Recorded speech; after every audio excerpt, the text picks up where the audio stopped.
Hello children, today in this chapter, the name of the chapter is Fiber to Fabric. So in this chapter we will see how the animals, they provide us fibers like wool and cotton, with the help of which we can make beautiful clothes and all.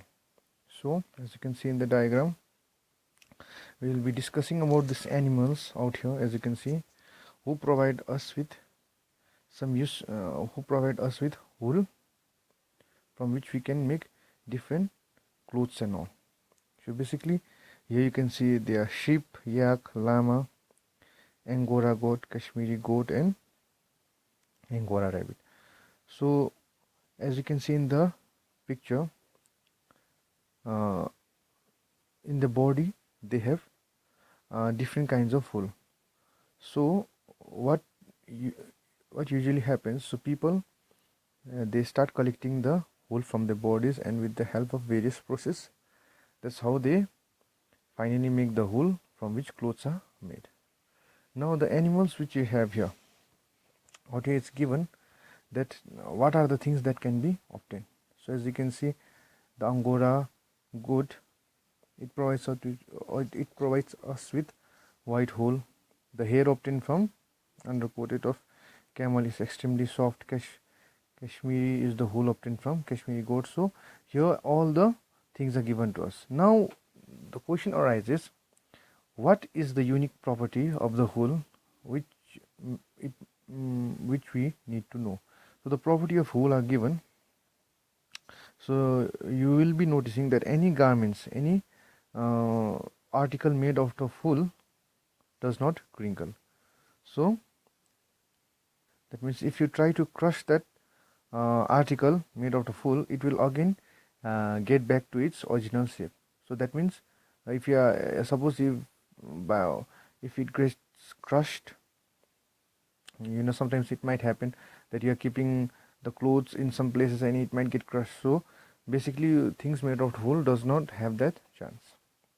Next one is, it's a porous conductor. That means it does not allow heat to escape from your body. So once you are wearing the clothes made out of wool, it makes sure that your body heat remains inside your body and it's not allowed to go out, neither the outside cold is able to enter your body. Then next one, take a woolen socks and a cotton socks, wash them and leave it out to dry. Here you will be knowing that the article made out of wool will dry faster. Now wools are basically obtained from sheep. Here you saw various kind of sheep and all. So in order to obtain this, we need to start grazing sheep. So your rearing of sheep is done. So basically if any production company is making wool, its base starts with rearing of sheep. So basically 40 different breeds of sheep are there, which approximately produces 200 different types of wool. So there is not only one type of breed of sheep, but there are more than one type, that is approximately 40 different types, and those produces 200 different types of wool. So that means we have varieties of wool present. Now we need to see how the process. Okay, first we will see some of the major producers of wool in the world. So they are Australia, Argentina, China, South Africa and all. Now we need to see what are the processes that is done to make wool. As you can see in the diagram out here. So according to the diagram I will be explaining. First one is shearing. So in shearing, what happens, a person is able to collect wool from the body of the animal, as you can see in the diagram. So basically he will be taking a kind of trimmer through which he is able to collect all the wool from the body. It's just like the trimmer which the barber uses to cut our hair. So with the help of the trimmer, he is able to cut all the wools from the body of the animal.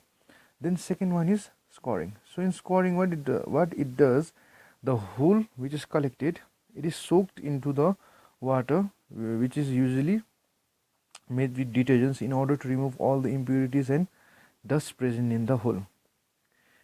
Then next one is grading and sorting. Now in grading and sorting, what usually happens is that they try to separating different quality of wool. So they will separate wool, the washed wool they will separate according to their length, according to the qualities and all. So with that they separate into various categories. Then next one is carding.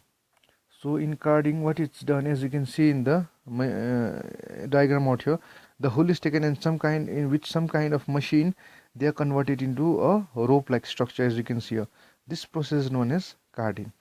So a machine will take the raw wool and it will be converting it into a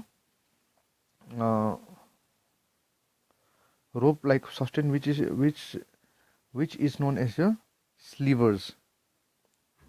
So that rope kind of substance is known as slivers. Then next process is dyeing.